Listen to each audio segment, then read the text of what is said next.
¿Has oído por ahí el concepto de fármacos biológicos o fármacos modificadores de la enfermedad biológicos? O bien estás siendo candidata, candidato a esta terapia y quieres conocer los detalles de qué es un biológico, cómo funcionan, cómo se procesan, por qué es luego tan difícil obtenerlos y otros temas más relevantes a este respecto. Bueno, pues quédate para este video porque te va a ayudar a ilustrarte mucho sobre este muy interesante e intrincado tema que indiscutiblemente es una ganancia de la inteligencia y el uso de la tecnología para nuestro provecho.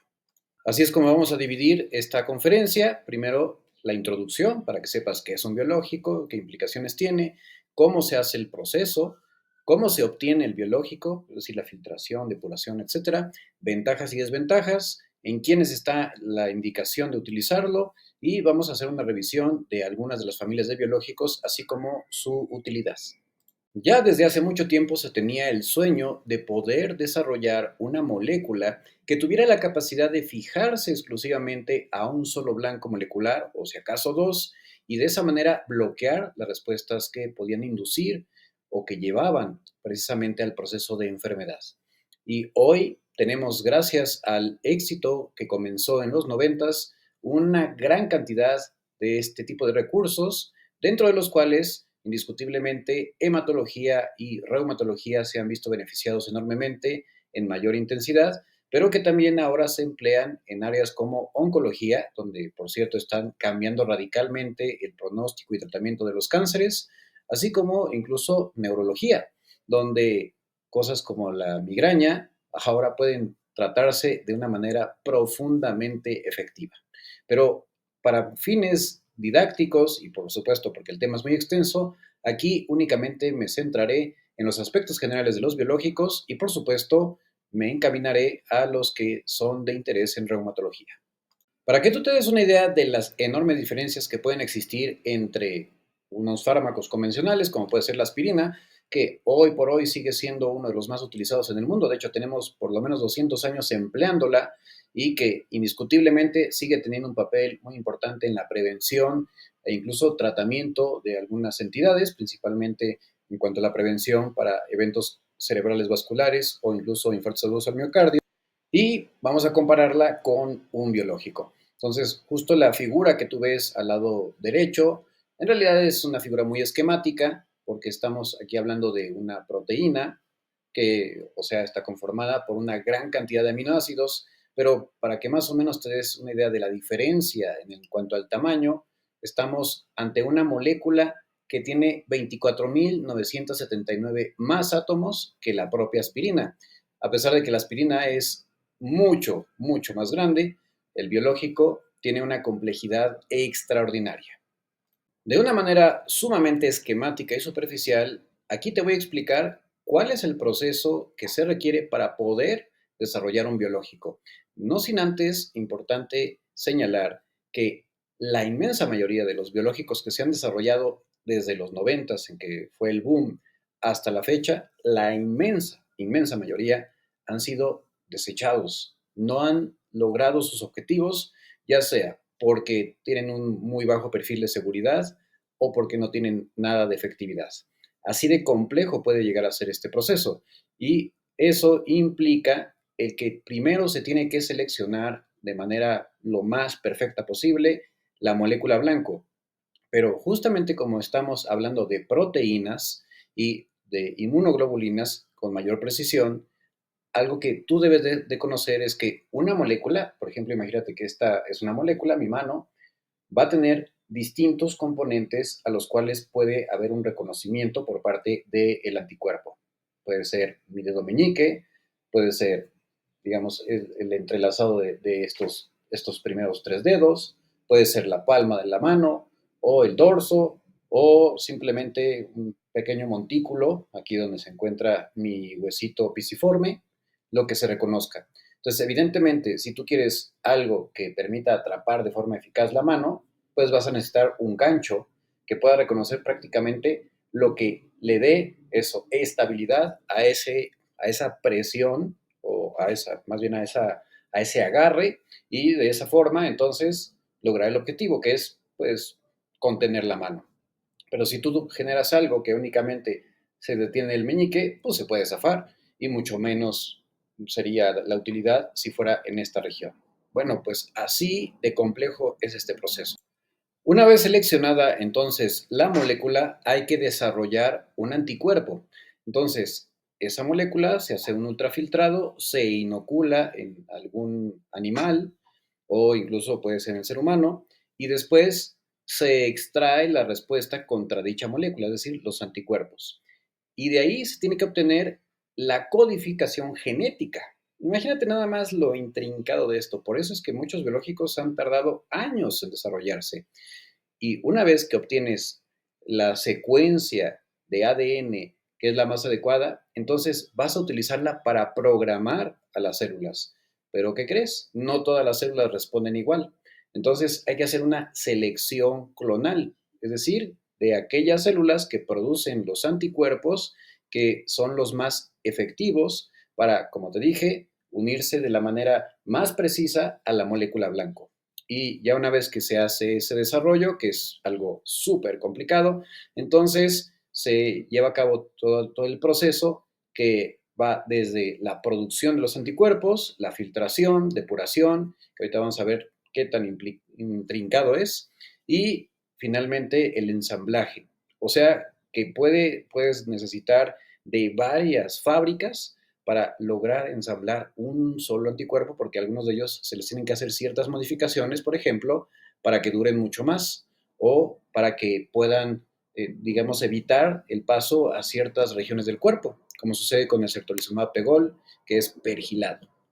Entonces, ya una vez que logramos el proceso, su primera parte, como te digo, hay que programar a través de un proceso de ingeniería genética a una célula, que para esto se pueden utilizar, por ejemplo, células de hámster chino, células de tumores humanos, células vaya, que son propiamente células nada más, bacterias, como la Escherichia coli, que por supuesto son modificadas, y entonces utilizar su maquinaria celular y llevar a cabo el proceso de síntesis de proteínas, que en este caso estas proteínas son los anticuerpos. Pero para esto hay que entonces tomar las células que sabemos tienen la secuencia o la capacidad de producir estos anticuerpos que nos interesan y someterlas a una gran cantidad de procesos súper finos, donde de verdad cualquier diferencia puede hacer una completa aberración, es decir, un anticuerpo inútil o que incluso sea dañino porque genere más respuestas alérgicas, hasta uno que sea altamente efectivo y dirigido a la molécula en cuestión. Entonces hay que controlar cosas como el nivel de oxígeno, la temperatura, los nutrientes y hay que estar cuidando paso a paso a las células en su proceso de replicación y de formación de estos anticuerpos. Estamos hablando de bioreactores que pueden tener hasta 12,000 litros, contener 12,000 litros, que esto implica que aproximadamente son 1,000 veces la cantidad de estrellas que hay en nuestra galaxia, las que van a conformar el aglomerado de células productoras de dicho anticuerpo. Posteriormente viene el proceso de depuración, que ya te podrás imaginar que también es bastante complejo. Entonces hay que filtrar, hay que separar los anticuerpos de las células, hay que también quitar cualquier material particulado contaminante, proteínas que no son anticuerpos y por supuesto hacerlo esto en las mayores condiciones de higiene para evitar cualquier tipo de contaminación, porque eso también sería catastrófico. Y para que puedas ahora comprender por qué son tan difíciles de elaborar y de sacar al mercado, pero también por qué desgraciadamente son tan caros, es porque se requiere 1,000,000 de procesos para finalmente llegar a la depuración. Y además, el desarrollo de un biológico usualmente toma de entre 18 y 24 meses. Ahora ya existen algunas empresas altamente perfeccionadas y altamente capacitadas que pues, han desarrollado, por supuesto, técnicas innovadoras donde pueden lograrlo en 15 meses. Pero aún así, estamos hablando de una cantidad impresionante de tiempo en donde pues, hay una colaboración estrecha entre muchos científicos, incluyendo biólogos moleculares, ingenieros celulares, ingenieros biomédicos, genetistas, virólogos, microbiólogos, bueno, una gran cantidad de personas que, pues sí, no se la pasan en las redes sociales ni en TikTok. Y pues ahora yo estoy en su nombre dándote a conocer esto que seguramente ni siquiera tenías idea. ¿Cuáles son las ventajas y desventajas que tenemos con los fármacos biológicos? Bueno, como ventaja principal sabemos que, como ya te dije, tenemos un blanco molecular específico, por lo tanto es muy alta la potencia cuando el biológico en cuestión funciona como debe ser. Es material orgánico y reciclable, es decir, que nuestras células van a degradarlo a sus componentes más finos, que son los aminoácidos, y de hecho algunos de esos se van a poder aprovechar. No afecta la función renal ni hepática de forma directa. ¿Qué quiere decir esto? El biológico per se no lo hace, pero puede la respuesta que bloquea secundariamente, ya sea por un proceso infeccioso o por otra condición, como, no sé, elevar los niveles de los lípidos, especialmente LDL y triglicéridos, como sucede con el tocilizumab. Bueno, sucedía más con el tocilizumab intravenoso, con el subcutáneo ya casi no se ve, pero bueno, son algunos ejemplos de cosas que pueden suceder y secundariamente afectar a los órganos. También, rarísima vez, de hecho, un 8% de ocasiones, puede llegar a producirse una reacción inmunológica contra el biológico que también termina afectando al organismo. Esto sobre todo se ha descrito más con los anti-TNFs, que incluso pueden llegar a dar un lupus-like. Pero calma, si te da eso, no te preocupes, se suspende el biológico y se arregla el problema. Sin embargo, un porcentaje muy pequeñito de pacientes puede llegar a desarrollar pues una glomerulonefritis lúpica, que es clínicamente indistinguible de un lupus eritematoso sistémico, pero nuevamente, quitando el biológico y dando los moduladores que corresponden, la situación suele ser muy bien llevada. Ahora, la vida media prolongada también es, pues a la vez es una ventaja, pero también puede ser una desventaja. Ya veremos por qué. Y pues sí, al ser inmunoglobulinas, entonces se mantienen circulando en promedio una semana hasta un mes, depende de justo las modificaciones post-transcripcionales que se hagan a las proteínas, pero bueno, es más o menos lo que equivale pues a lo que circulan nuestros anticuerpos. Y en general se considera que son más potentes y rápidos que la mayoría de los fármacos modificadores de la enfermedad. ¿Cuáles son las desventajas? Bueno, por ser potentes y por justamente mediar o bloquear una respuesta inmunológica en cuestión, pueden potenciar la posibilidad de que haya infecciones. Entonces, todo esto, por supuesto, hay que discutirlo y claro que varía dependiendo del tipo de biológico que estemos considerando. Por ejemplo, los anti-TNF, pues principalmente pueden llegar a favorecer infecciones que se desarrollan dentro de las células, como las de micobacterias o la tuberculosis, para que se comprenda mejor, así como ciertas infecciones piógenas, o sea, las bacterias productoras de pus. El anti-L6, bueno, también puede tener este efecto negativo, principalmente bacterias. En cuanto a tuberculosis, sigue siendo ahí como polémico, pero pues directamente no, o sea, la interleucina 6 no tiene que ver directamente con el control de la tuberculosis. Y bueno, así hay ejemplos como los anti-L17 y la interleucina 17 sabemos que es muy importante para controlar infecciones por hongos. De ahí que los que reciben este tipo de biológicos pueden tener con mayor posibilidad infecciones, por ejemplo, por cándida. Otra desventaja es que requieren de una red de frío. Se necesitan mantener en temperatura estable, más o menos el de las verduras, el del cajón de las verduras de tu refrigerador, es decir, entre 2 y 8 grados centígrados, porque al ser proteínas se pueden echar a perder de una forma bastante rápida. O sea, una vez que ya alcanzaron la temperatura ambiente, se tienen que utilizar en un plazo de unas cuantas horas, porque de lo contrario, ahí se te va todo el dinero y ya no sirve de nada. Otra cosa también importante es que siguen siendo medicamentos que pues, son invasivos en cuanto a que requieren una administración parenteral, ya sea intravenosa, intramuscular o subcutánea. Y en el caso de, bueno, intramuscular, de hecho, no es lo convencional, eso más bien hay que aclararlo, pero pues, vaya, puede llegar a suscitarse una inoculación accidental, entonces más bien eso es algo que hay que evitar y que no están diseñados para eso. Principalmente hay que hacerlo entonces por vía intravenosa o subcutánea.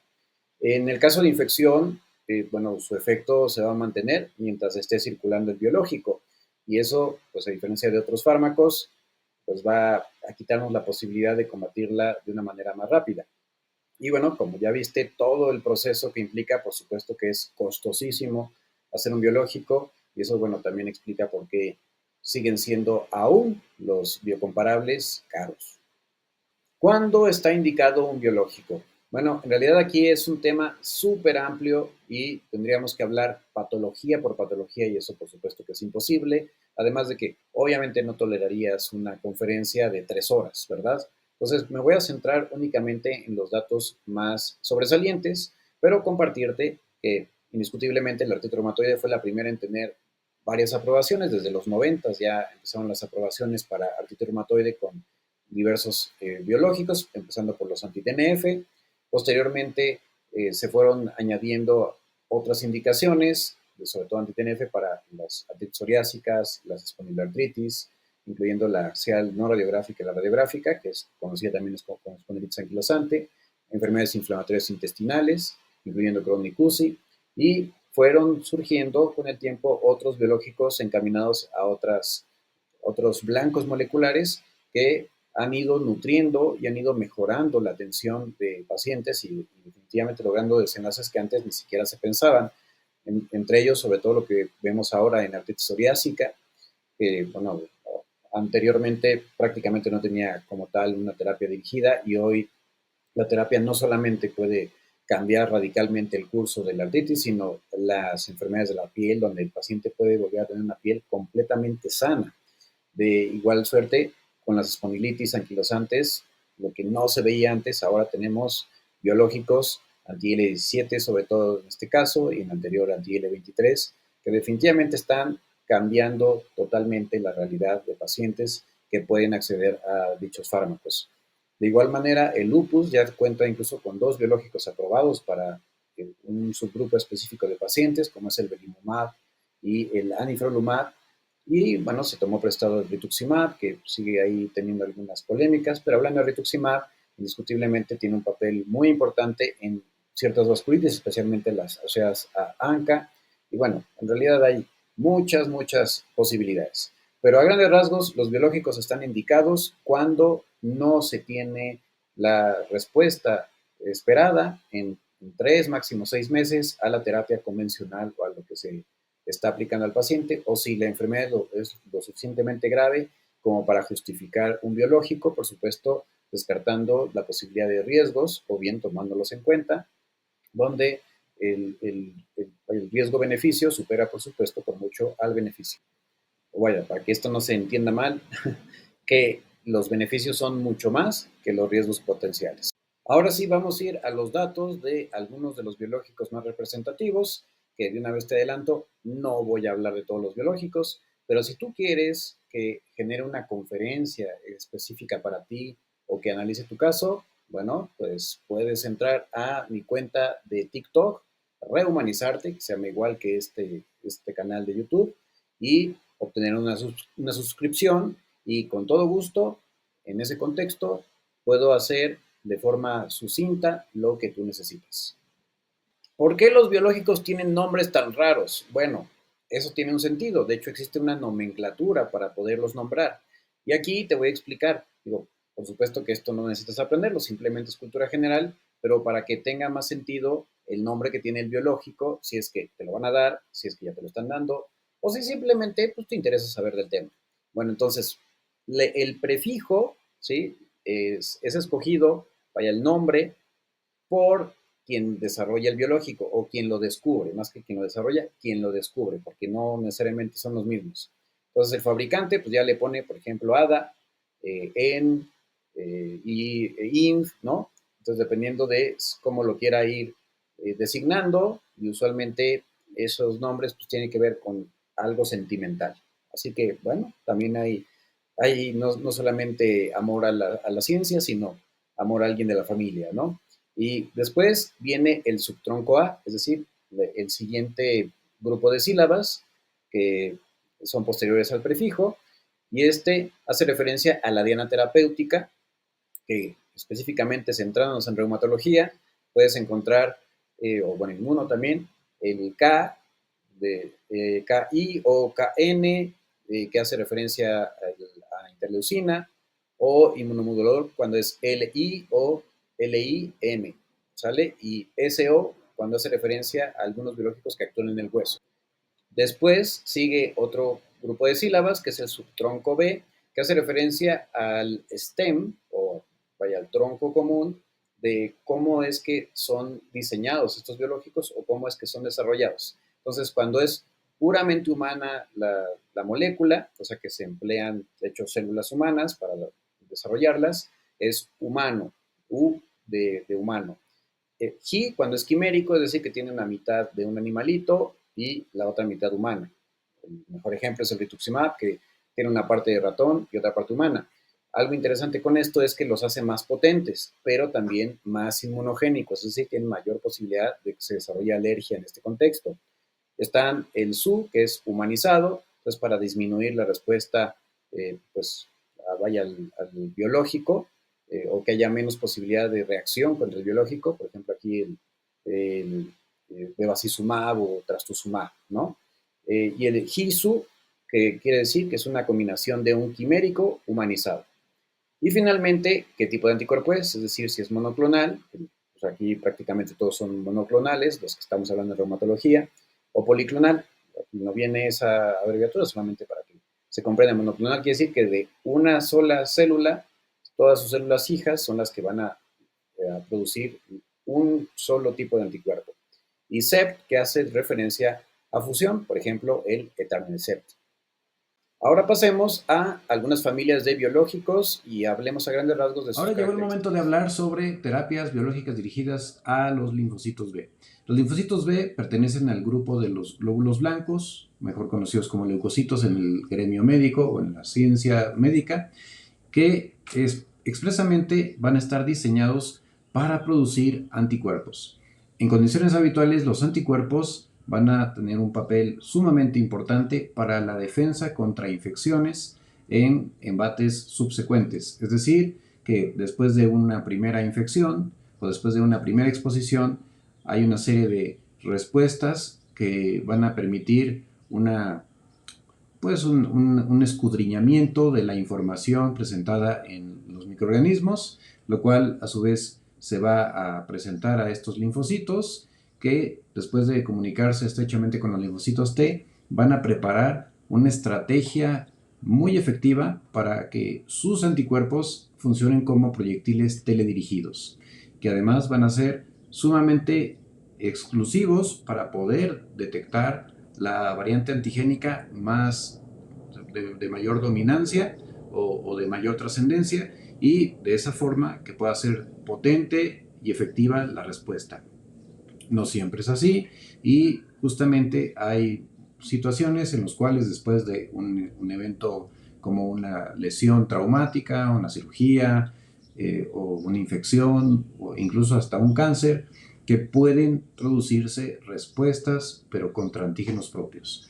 Justo hay linfocitos que son especialmente importantes por la producción de autoanticuerpos y vamos a ver algunas de las consideraciones que nos van a poder permitir entender por qué es que se emplean diversas terapias biológicas con la finalidad de reducir este funcionamiento. Justamente a aquel linfocito B o célula B, que es como se traduce directamente del inglés, que tiene la capacidad para reconocer como si fuera algo externo un antígeno propio, es decir, una molécula, por ejemplo, de tu articulación, de tu vaso sanguíneo, de tu nervio.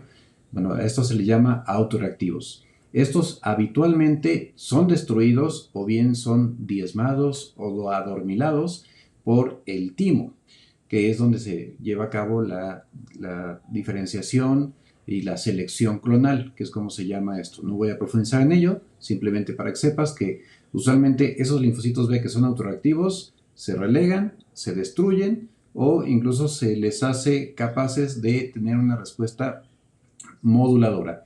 Pero cuando hay diversos defectos genéticos o bien hay una predisposición que después de alguna exposición a ciertas toxinas, como el tabaco, como el sílice, o bien después de algún evento que desencadene o despierte un gen que estaba dormido, como puede ser un defecto en el PTPN 22 o el LIN, pueden llevar a una disregulación de esta modulación inmunológica. Y eso puede hacer que además estos linfocitos sean especialmente lábiles. Es una hiperactivación, eso sobre todo cuando hay defectos en los puntos de coordinación, digamos como los switches, para que se puedan prender y apagar. Se hacen como rebeldes esos, o se hacen difíciles de apagar, y entonces después de que haya una presentación antigénica de un antígeno propio, pues se activan o responden de forma exagerada a moléculas, que ya veremos más adelante, que están precisamente diseñadas para usualmente producir una respuesta de maduración, proliferación e incluso el poder generar todo el microambiente necesario para la formación de los anticuerpos.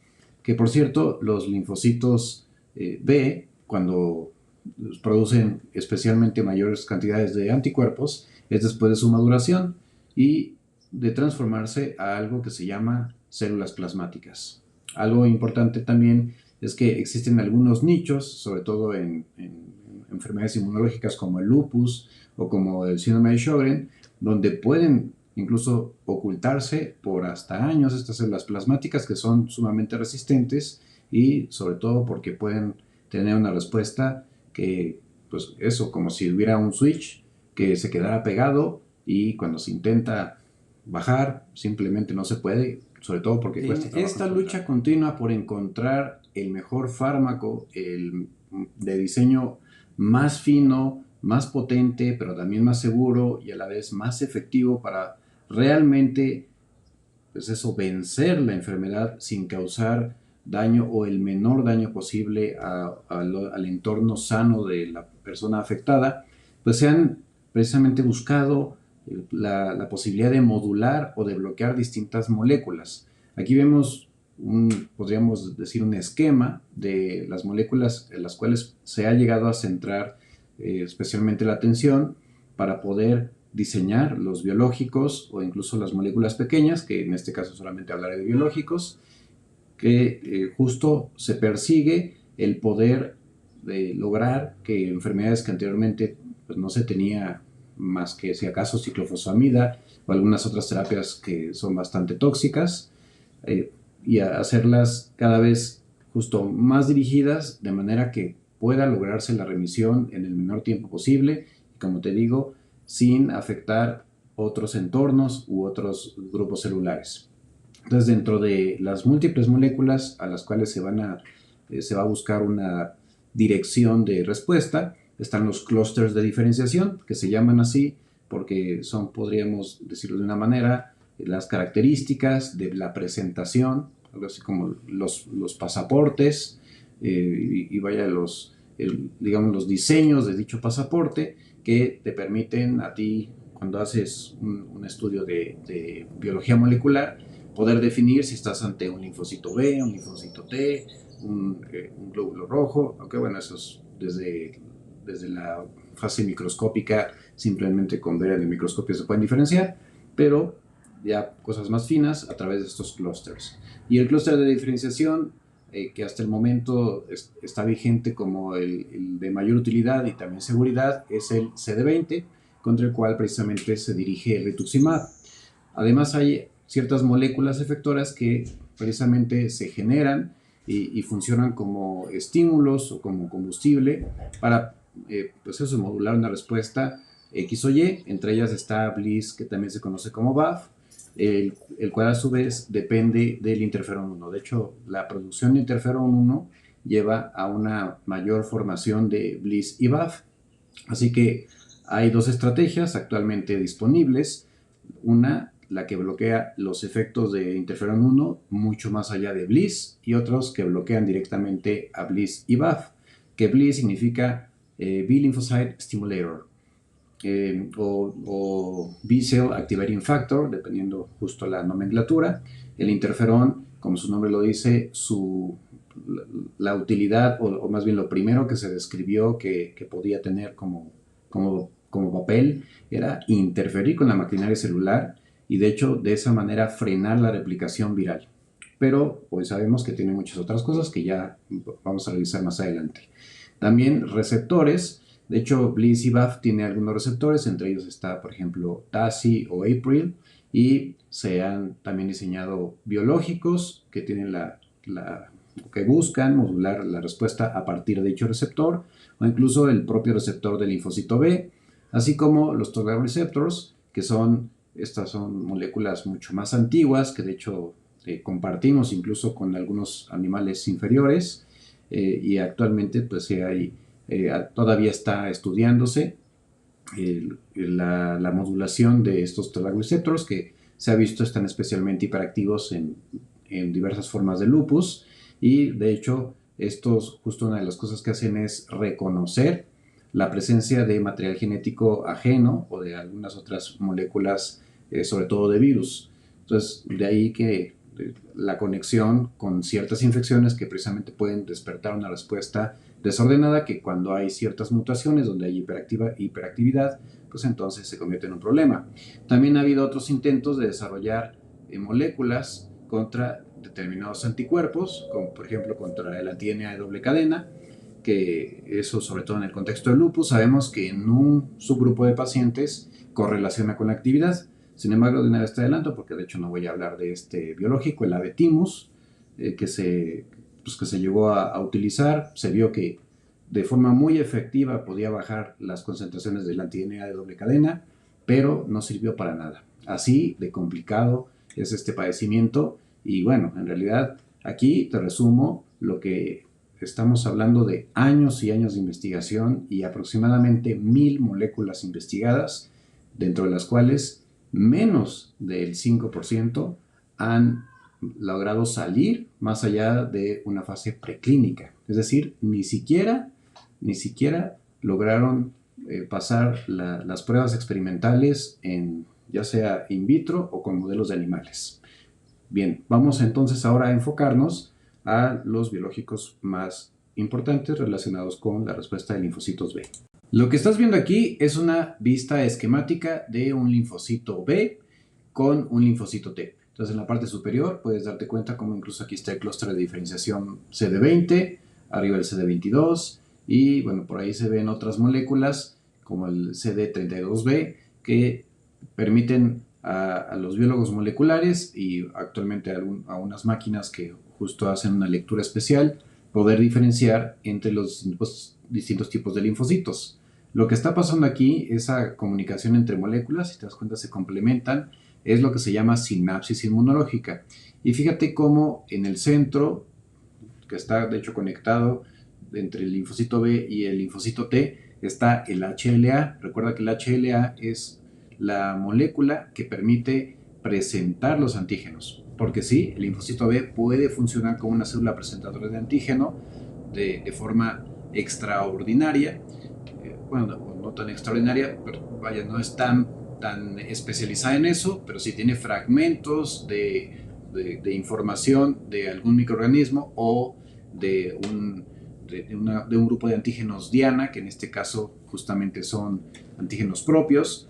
Al presentarlo con un linfocito T que también pueda responder a dicho linfocito B o que sea engañado, entonces va a sacar, podríamos decir que moléculas que la alimentan, la estimulan y que le dan la información necesaria, primero para que pueda proliferar, madurar y cambiar la configuración de su receptor BCR, que es de hecho el que tiene una forma como de una resortera, porque justo es una inmunoglobulina. Los linfocitos B, su receptor BCR tiene forma de inmunoglobulina y está conectado a través de distintos cables para poder justo coordinar la información a partir del antígeno o el grupo de antígenos que pueden reconocer. Entonces, esta sinapsis inmunológica va a permitir que ese BCR se haga mucho más especializado, y junto con ese BCR, de hecho, se van a producir anticuerpos, que bueno, lo más importante va a ser esa producción de anticuerpos a través de la edición de ese receptor para que tengan una mucho mayor afinidad por el antígeno en cuestión. Y lo que ves, de hecho, al fondo es un linfocito B maduro. Algo también importante, date cuenta que encontrándose de esta manera entre ambos linfocitos B hay podríamos decir que es entre una sonaja o un micrófono que tiene como un platillo volador arriba que dice BR3 y otro en la que ya es madura, que es la célula plasmática, aunque dice TACI y BCMA. Bueno, el BR3 es muy importante para recibir la información a partir de BAF o BLIS, que justo es necesario para la supervivencia de este linfocito y para que pueda proliferar.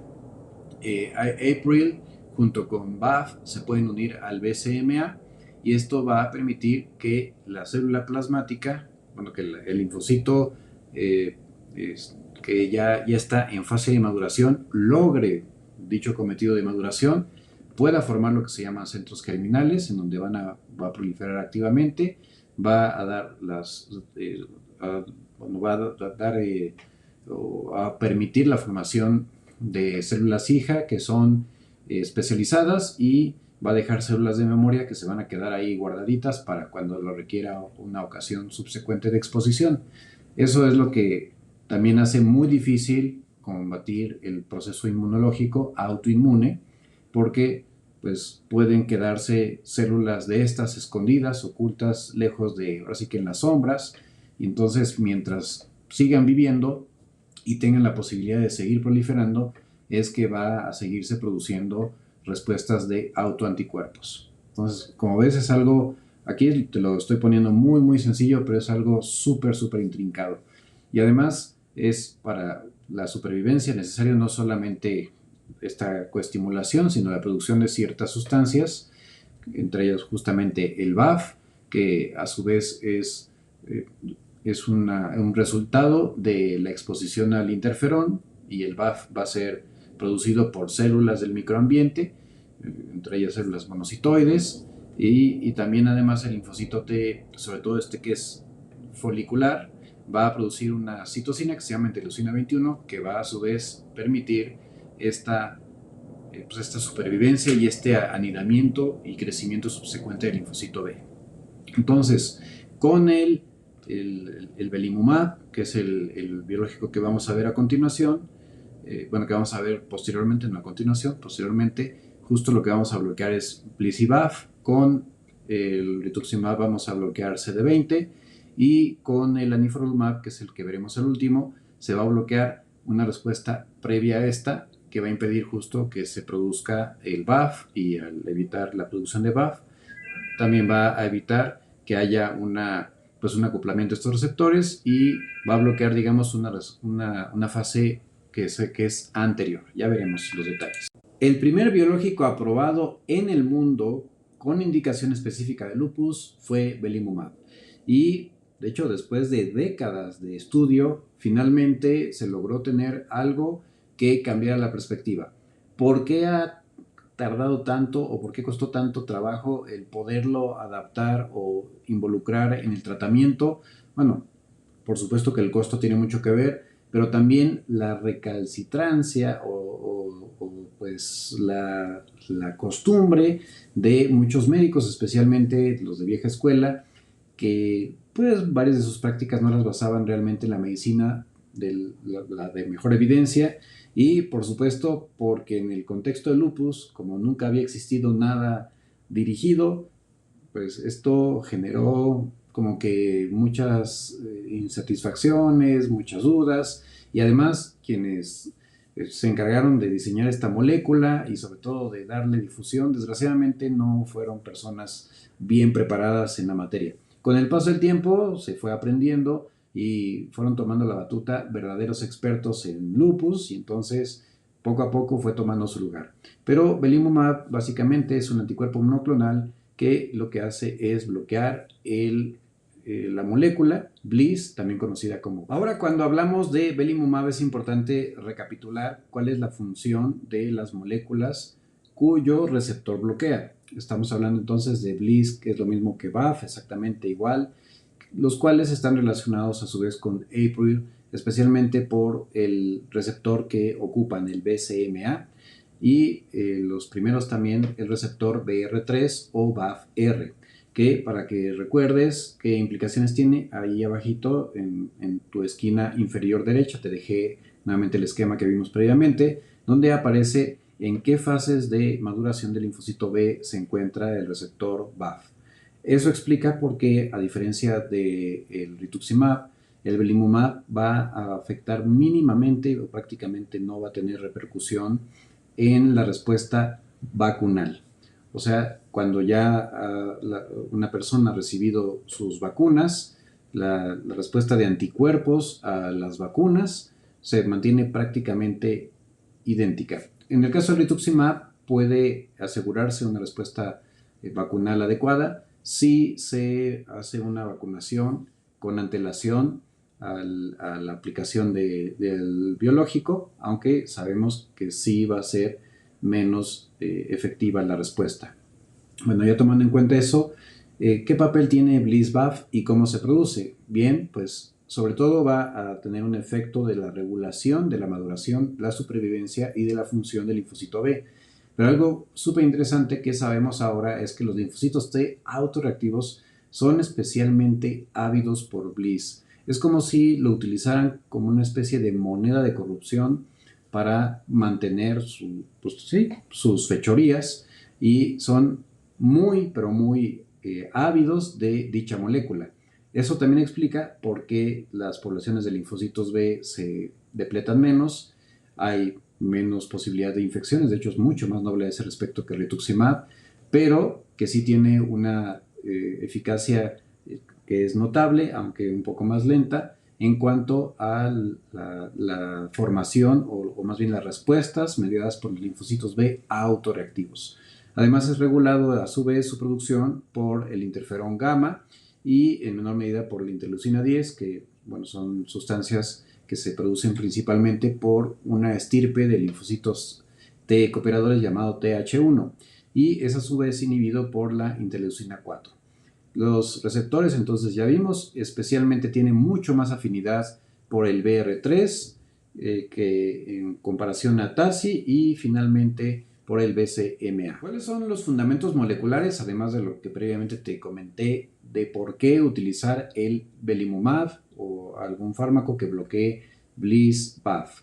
Que insisto, BLyS-BAFF es lo mismo, para que no te me confundas. Bueno, como ya te dije previamente, hay niveles anormalmente elevados, que es una consecuencia de también los altos niveles de interferón en la gran mayoría de pacientes con lupus, lo cual lleva a una mayor supervivencia de los linfocitos B autorreactivos, que como te platiqué, son mucho más ávidos y más afines por este factor para mantenerse. Es, como te dije también, una especie de moneda de corrupción, porque pues sí, al final son unos delincuentes, estos linfocitos B autorreactivos, que están haciendo de las suyas y entonces encuentran pues su huachicol, ¿no? Que es el BLyS. Cosas importantes es que disminuye la expresión de moléculas proapoptóticas, que son las responsables de que justo los linfocitos B tengan una vida y cuando les llega la hora, pero pues aquí no pasa así. Y entonces justo lo que hace es rescatar a estos linfocitos rebeldes, porque pues tienen ahí su huachicolito para generar dinero sucio y entonces pues se van yendo de un lugar a otro escapándose de las autoridades o bien se involucran las autoridades, ¿verdad? Bueno, entonces uno de estos factores justo proapoptóticos, que es el BIM, pues va a disminuir cuando hay mayor expresión de BLyS y también va a aumentar la expresión de otros factores que hacen lo contrario, es decir, evitan o hacen que se brinque una célula su muerte celular programada, vaya, favorece la inmortalización, como son el BCL2, el BCLXL y el MSL1. Y además también se ha visto en estudios comparados contra pacientes sanos, incluso comparados contra otros padecimientos, que hay una notable elevación de BLyS, especialmente en pacientes que tienen alta actividad de la enfermedad, títulos elevados de anticuerpos e incluso en aquellos que tienen compromiso renal.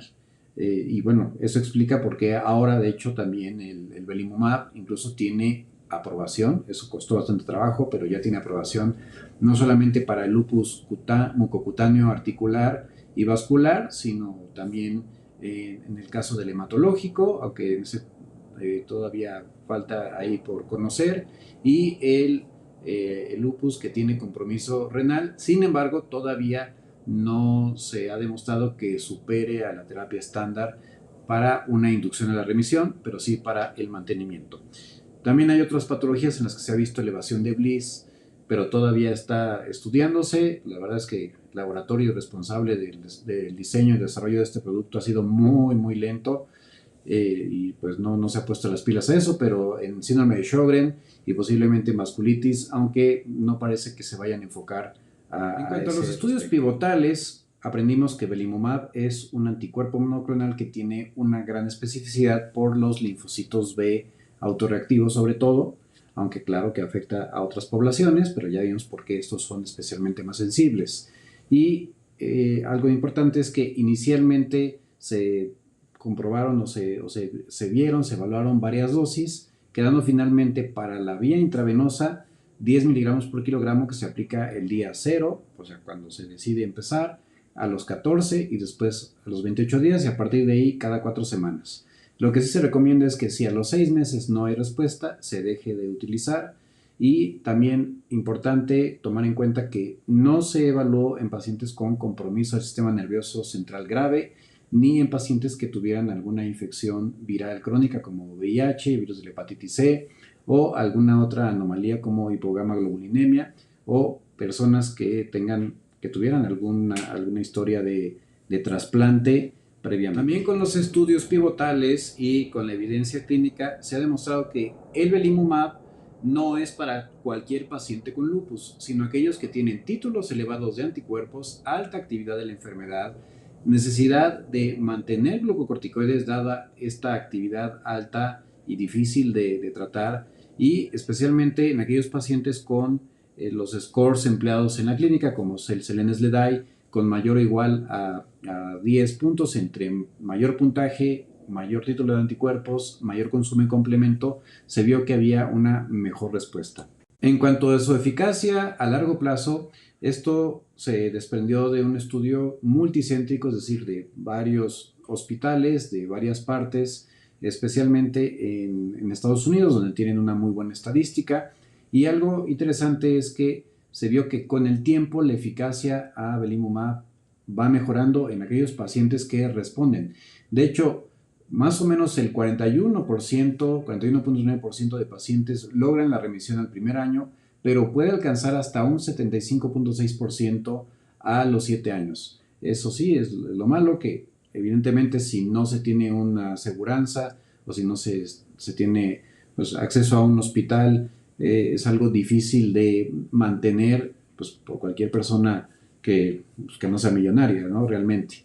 Entonces vemos aquí las gráficas que además en el tiempo prácticamente no hubo ningún paciente que tuviera un nuevo VILAG-A. Esto habla de un compromiso grave, no hubo ningún paciente con un compromiso grave. Y el Physician Global Assessment, que es el asesoramiento basado en la impresión del experto, también se mantuvo muy estable. El Systemic Lupus Erythematosus Responder Index, que es un índice complejo que abarca, de hecho, el Selene-SLEDAI, el mejoría en el Selene-SLEDAI, una no aparición de un nuevo VILAG-A y un Physician Global Assessment con respuesta positiva. Se tienen que cumplir esos 3 para poder dar un puntito. Podemos ver que fue sustancial en el tiempo. Realmente esta es la razón de por qué es un biológico aprobado en este contexto.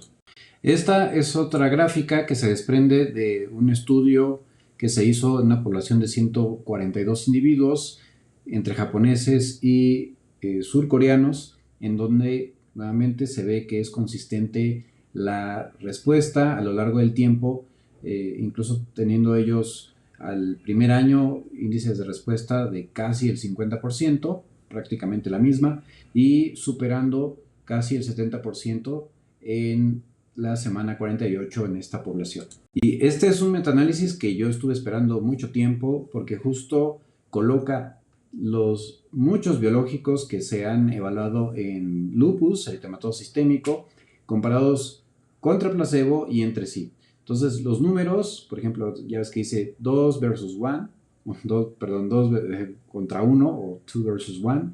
Abajo, en el pie de página, ves qué significa cada número. Placebo es 1, belimumab es 2, atacicept es 3, eprotuzumab es 4, tavalumab es 5, rituximab es 6 y blisibimod es 7. Entonces vemos que de hecho hasta arriba y separado del 1, que justamente cuando está en números positivos separado del 1 quiere decir que sí es en efecto protector o que hace un efecto terapéutico, y cuando está en números negativos quiere decir que no supera el placebo, y vemos que el belimumab es el mejor posicionado a ese respecto. O sea, podríamos más o menos decir que un 103% de probabilidad de respuesta comparado contra placebo. ¿Cuáles son los efectos adversos más comunes que pueden suceder con belimumab? Aunque decirte, en términos generales, es un fármaco bastante noble y bien tolerado, pero hay que tomar en cuenta que al ser un biológico y al repercutir en la respuesta de anticuerpos, sobre todo en los linfocitos que apenas se hubieran estimulado, pues son las infecciones. Entonces, muy frecuentes, infecciones bacterianas, como bronquitis o infecciones del tracto urinario. También puede haber gastroenteritis de origen viral o de otra naturaleza, infecciones de la garganta, entre otras cosas. Puede haber leucopenia, que quiere decir disminución de los glóbulos blancos, porque aunque no es tan agresivo en su efecto como el rituximab, pues los anticuerpos que se inoculan al final pueden producir una activación del complemento y una activación de células inflamatorias y secundariamente causar este efecto. Puede haber reacción de hipersensibilidad, pero sí son mucho menores que con el rituxi. Es poco frecuente que haya anafilaxia y raro que haya algún otro tipo de reacción mediada por esta, digamos, desde la perspectiva inmunológica.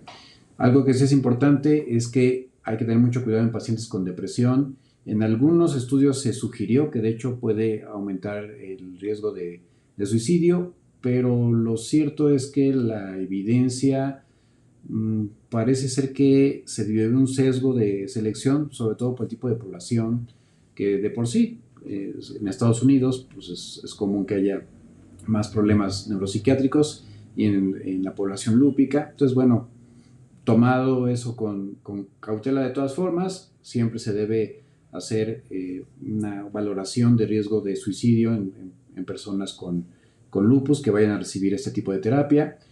Y bueno, en realidad puede haber otras reacciones, principalmente de orden infeccioso.